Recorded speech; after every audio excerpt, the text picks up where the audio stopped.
You're not just going to come in here when it's convenient for you explaining to us that your glasses that you bought online don't work. Yeah, I mean, when you look at most online models, they've been able to cut their margins because they're not paying for a building or service. And now someone wants to Right. come in your building Exactly. and have your service for free for glasses they bought online.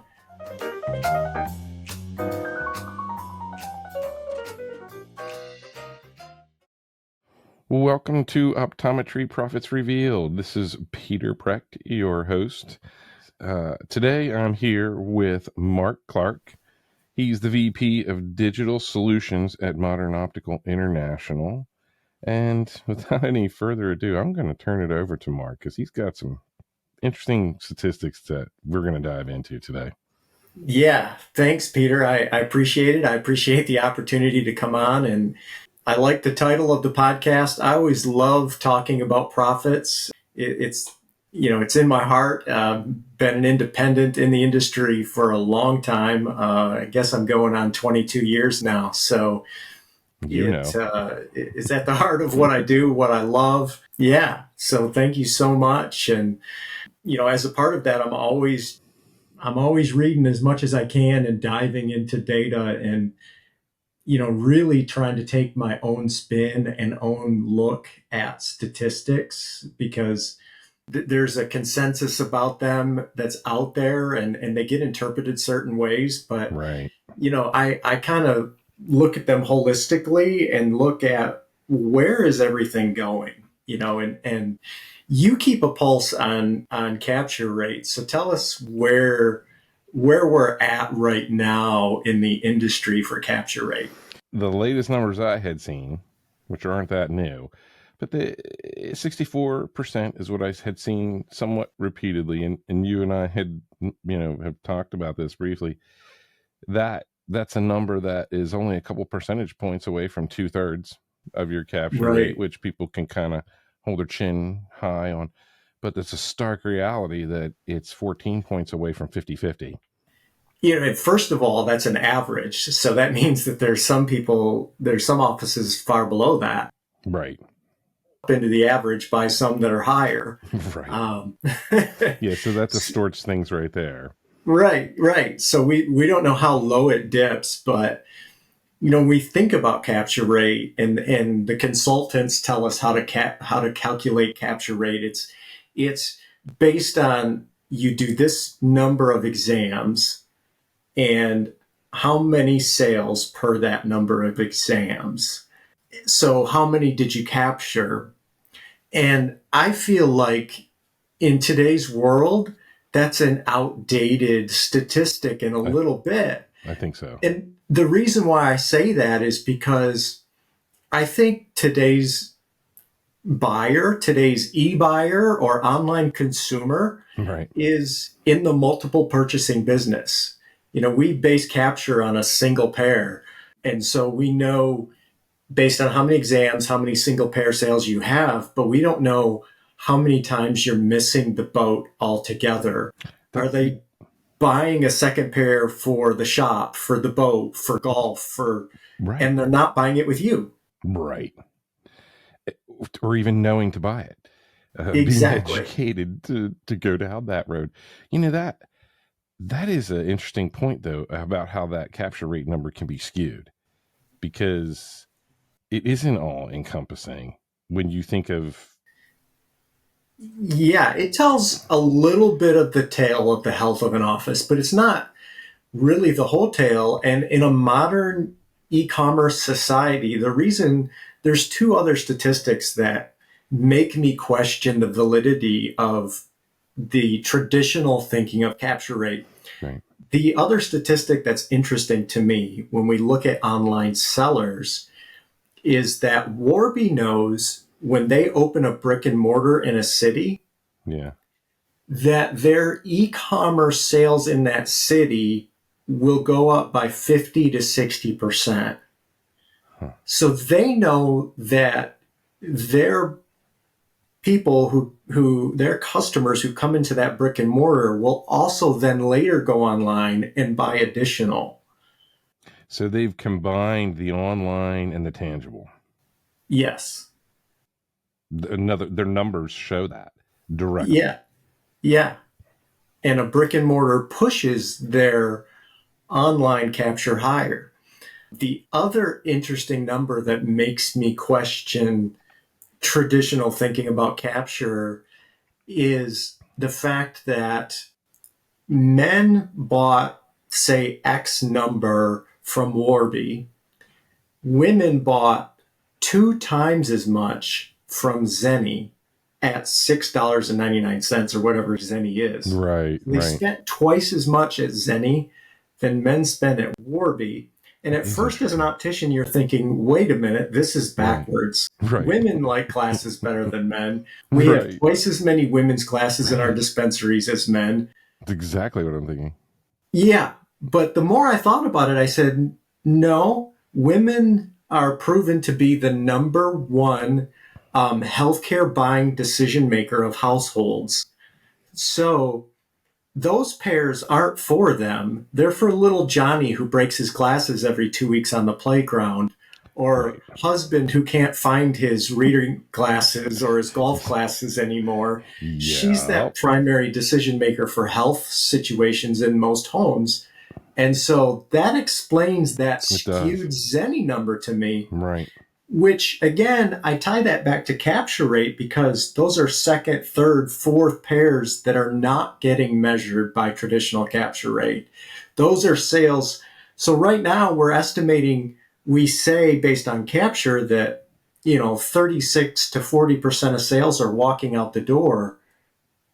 But I say it's higher. I say it's 50, at least 50% is happening somewhere else after the sale. I don't think that there's any room to doubt that, especially when you start factoring in second pairs.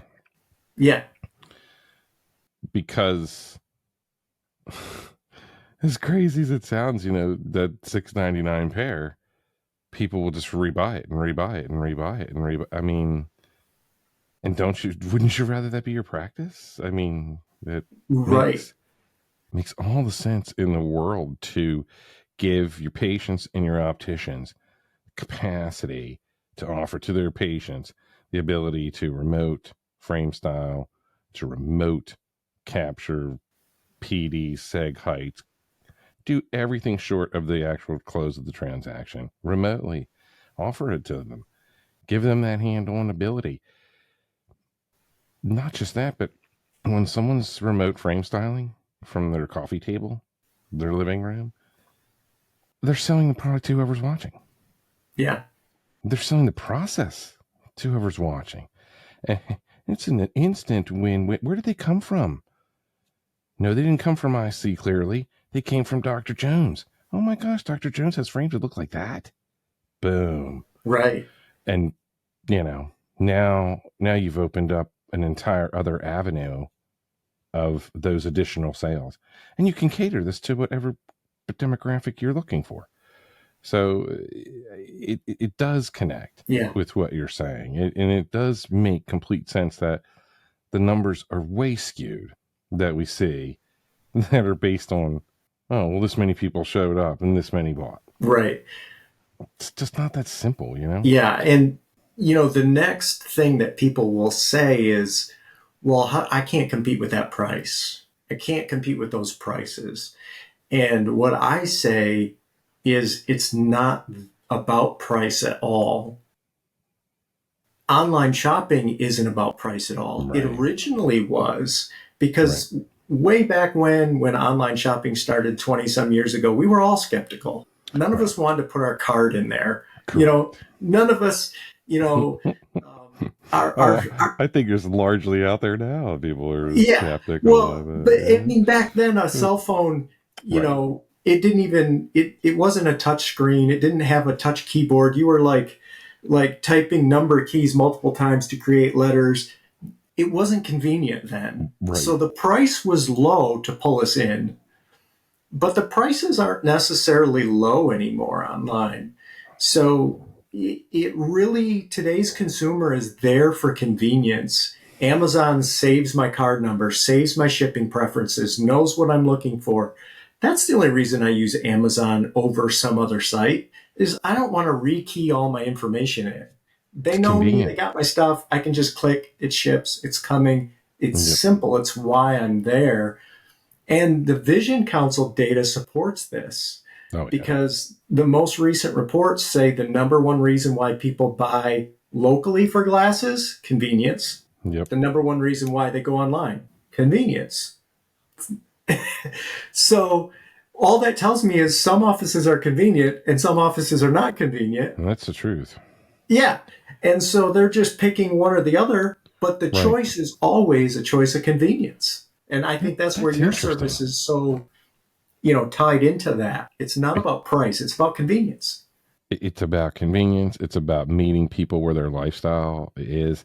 I I know for sure that there's a complete cost value, a cost benefit analysis value that takes place with somebody who is 25 or 30, my children.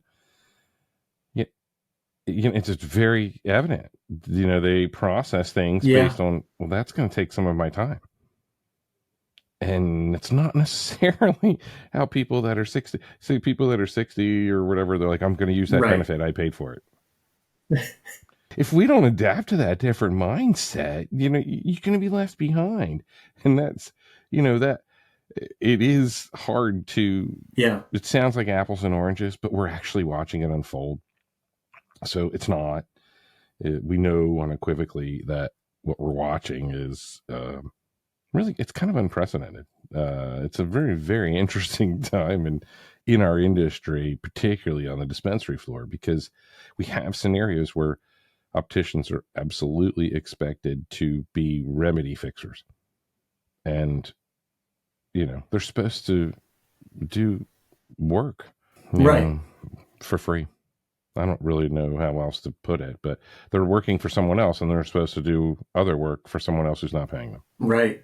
which makes no sense to me whatsoever. So, I think practices that embrace the collaboration that you and I talk about are those that would embrace the idea of sending a patient away with a document. Okay, here's your PD and here's your prescription, and and here's a document with it. It's attached to it.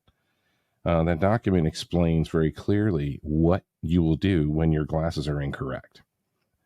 You're not just going to come in here when it's convenient for you explaining to us that your glasses that you bought online don't work. This is how Right. you're going to work with us. Yeah. And there's nothing wrong with that. Uh, it also makes the time frame that the opticians are working in a practice profitable for the practice. Right. Their time should be money, and it should be a profit center for everyone.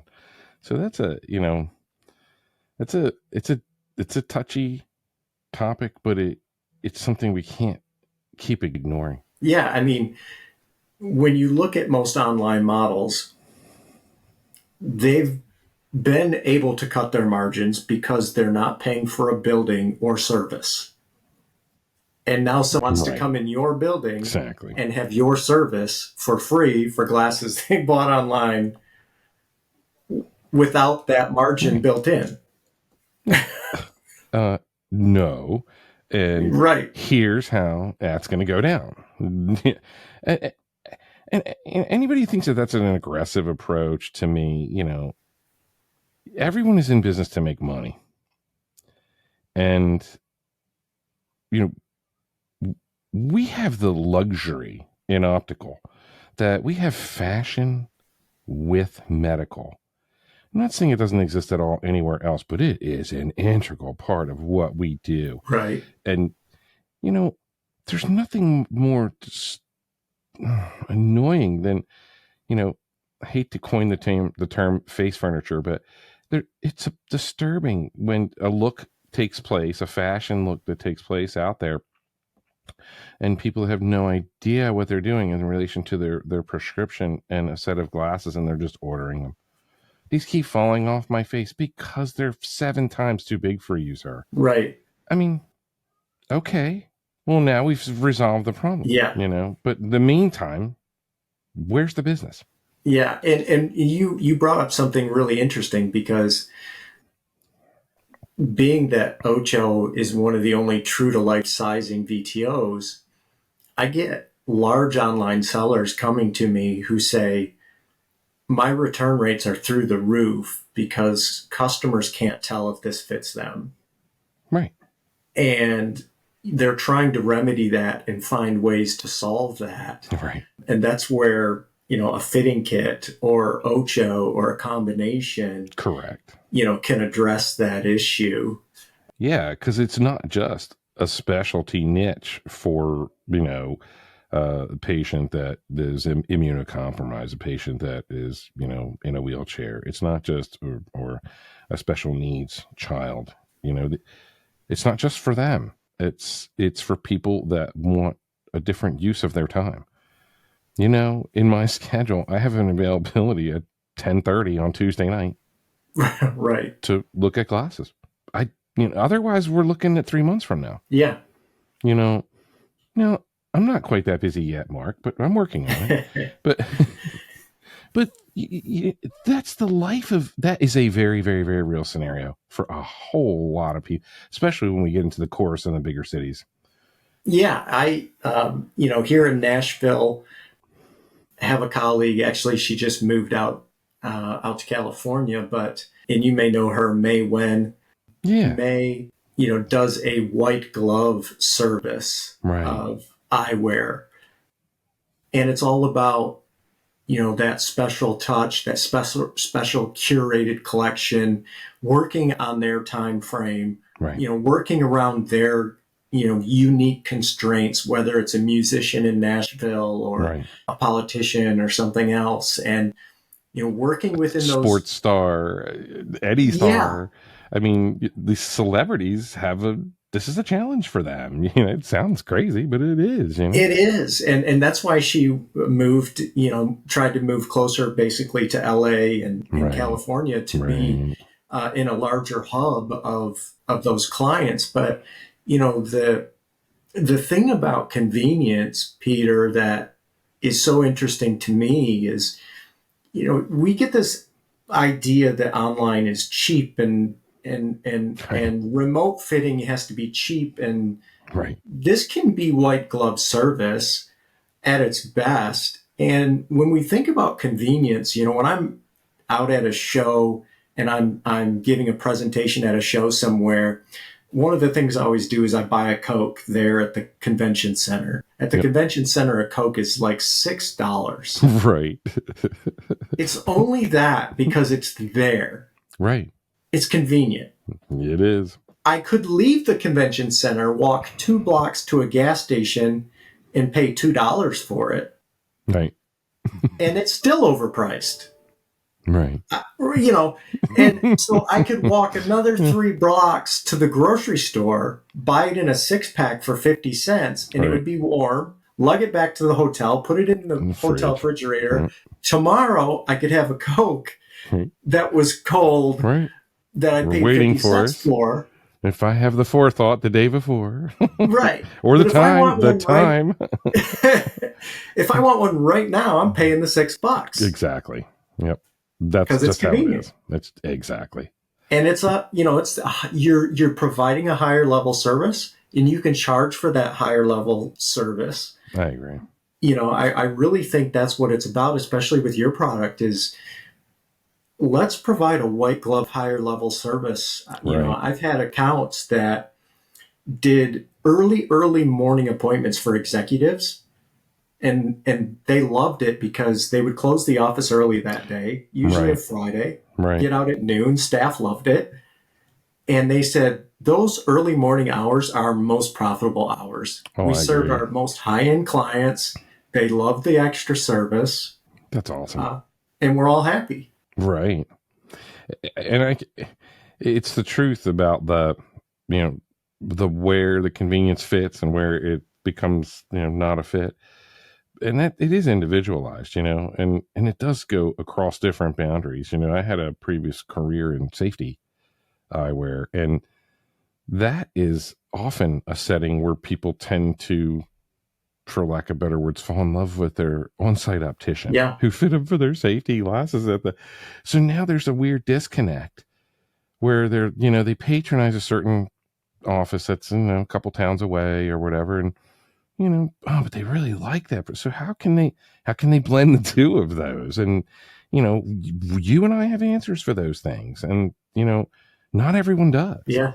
We can hone that product in where that optician can take the connection from safety into the dress pair, and he's not threatening anybody at all.